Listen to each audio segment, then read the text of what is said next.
মাদারীপুর জেলার শিবচরের পল্লীতে দুর্ধর্ষ ডাকাতি সংঘটিত হয়েছে।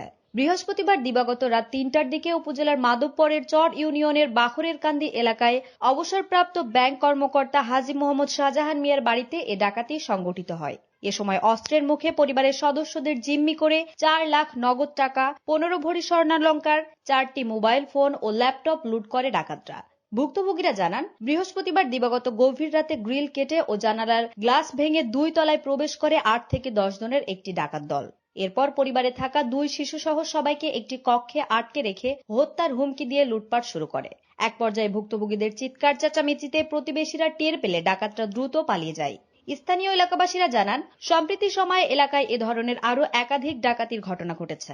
এছাড়া চুরি, ছিনতাই এবং বিভিন্ন রাজনৈতিক দলের পরিচয়ের নীরব চাঁদাবাজিতে মেতেছে দুর্বৃত্তরা। এতে শান্তিপ্রিয় মানুষের মাঝে সৃষ্টি হয়েছে আতঙ্ক। ডাকাতি প্রসঙ্গে শিবচর থানার ওসি মুক্তার হোসেন বলেন, খবর পেয়ে পুলিশের একটি দল নিয়ে ঘটনাস্থল পরিদর্শন করেছি। জড়িতদের শনাক্তের চেষ্টা চলছে। এ ঘটনায় অপরাধীদের আইনের আওতায় আনা হবে। ডেস্ক নিউজ, দৈনিক রানার।